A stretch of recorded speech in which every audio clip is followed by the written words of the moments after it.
Welcome to the only daily podcast focusing on compliance news of the day. Each morning, start your day with a cup of coffee and Tom Fox, the voice of compliance, to hear about 4 of the top compliance, corruption, or leadership stories you will need to start your day.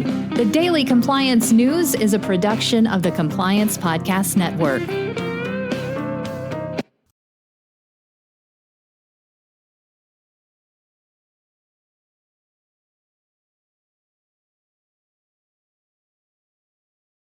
The Daily Compliance News for December 14, 2023, the Serious Misconduct Edition. We begin with that story from the Wall Street Journal as it reports that BP, or formerly known as British Petroleum, has docked former CEO Bernard Looney as much as $40 million over his serious misconduct that led to his ouster from the company.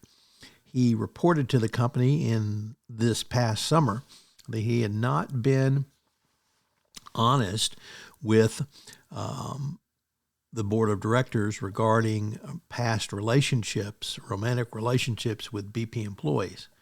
And he said that he had made misleading assurances.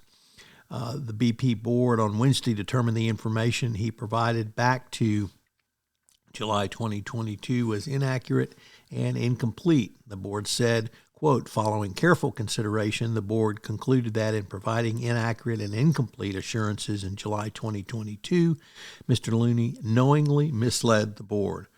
He lost out of as much as $40.6 million in compensation as a result.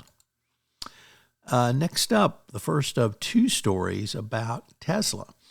And this comes to us from the Financial Times, and it speaks to the need to understand the corporate culture if you do business outside the United States of the country you do business with. Tesla is trying to use its anti-union strike-breaking tactics in Scandinavia, specifically Sweden, and it's not working.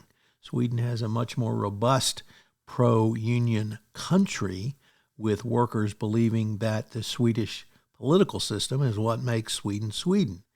And now Tesla is trying to find someone with, quote, significant experience with Nordic legislation and regulatory advocacy. What this means is if you do business in a country, you better know the culture of the country. Our second Tesla story comes to us from the BBC, which reports that Tesla has recalled some 2 million cars in the United States over an autopilot defect. It followed a 2-year investigation into crashes which occurred where the tech was in use. The recall applies to almost every Tesla sold in the U.S. with the autopilot feature since 2015.